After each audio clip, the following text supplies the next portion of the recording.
संदीप, तुम कब मेरी बात सुनोगे? आखिर मैं तुम्हारी पत्नी हूँ। कविता ने गुस्से में संदीप से कहा। संदीप बिना कुछ बोले घर से बाहर निकल गया।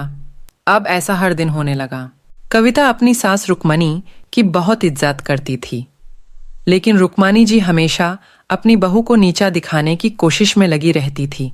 आज भी कविता ने सुबह जल्दी उठ कर सबके लिए नाश्ता बनाया। संदीप को गाजर का हलवा बहुत पसंद था, इसलिए कविता ने नाश्ते के साथ हलवा भी बना दिया। उसके ससुर जी सुरेश ने रुक्मणी जी से कहा, ये क्या फिजूल खर्ची है, सुबह सुबह गाजर का हलवा?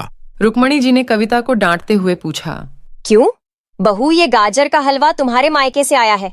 माँ जी, वो संदीप को हलवा बहुत पसंद है, इसलिए थोड़ा सा बना दिया। यह कहकर कविता संदीप की तरफ देख रही थी।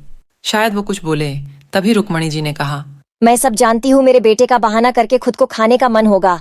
संदीप चुपचाप नाश्ता करता रहा। कविता की आंखों से आंसू छलक गए, और इससे ज्यादा बुरा तब लगा जब संदीप बिना हलवा खाए ही ऑफिस चला गया। कविता घर के काम में लग गई और इधर रुक्मणी जी बाहर लिविंग रूम में बैठकर बोलती जा रही।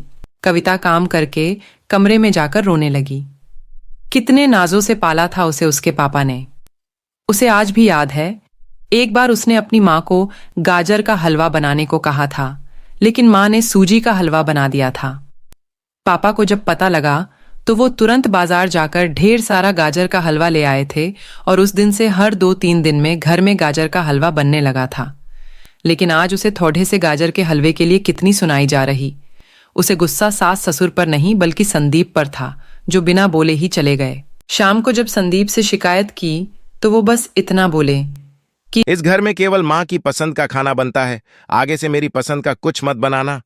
कविता ने संदीप से बात करना बंद कर दी। आखिर क्या कसूर था कविता का?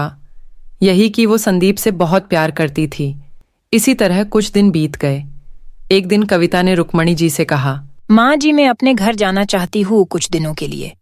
अगर आप कहें तो आज ही चली जाऊं।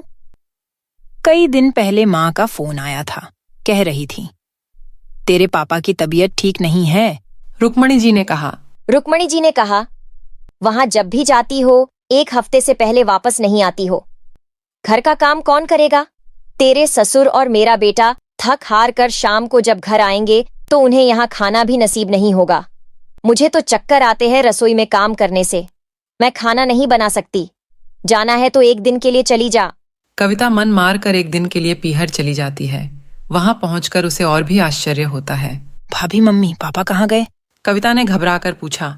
शिवानी ने कहा, उनका घर में मन कहाँ लगता है, तीर्थ पर गए हैं, न जाने कब आएंगे।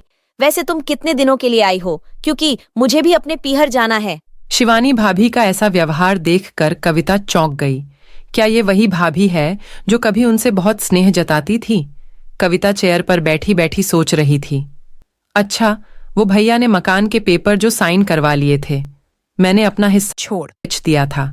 शायद उसी साइन के लिए मेरे से प्यार जताया जा रहा था। कविता उठकर खड़ी हो गई। भाभी, मुझे कुछ काम याद आ गया, मैं फिर आऊंगी, कहकर वह तेजी से घर से बाहर निकल गई।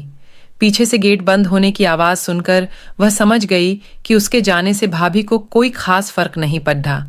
भारी कदमों से चलते हुए वह मंदिर जा पहुंची।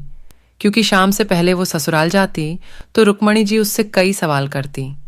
मंदिर में जाकर उसने भगवान के दर्शन किए। बस न कुछ मांगा न कुछ बोला। भगवान के चरणों में शीश झुकाकर बाहर आकर बैठ गई। तभी सामने पेड्ढे के नीचे उसे अपने माता पिता बैठे दिखाई दिए। कविता भागकर उनके पास पहुंची। कविता को देखकर उसकी माँ रोने लगी। बेटी, तू यहाँ कैसे? पापा ने पूछा। वो छोड़िए, ये बताइए आप यहाँ कैसे? आप तो तीर्थ यात्रा पर गए थे ना?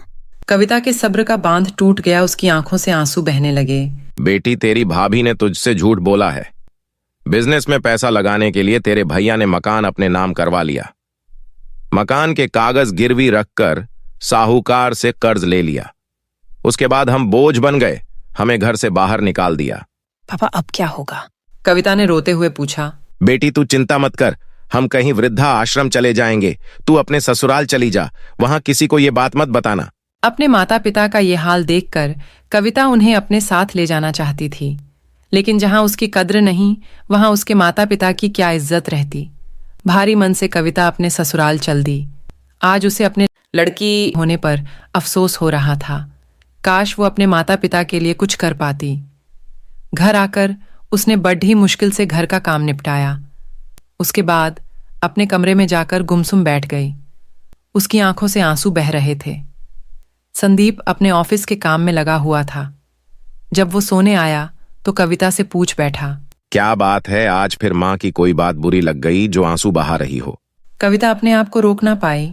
उसने रो रो कर सारी बात संदीप को बता दी। क्या माँ पिताजी को यहाँ ले आए? वो इस उम्र में कहाँ जाएंगे? संदीप ने कोई जवाब नहीं दिया।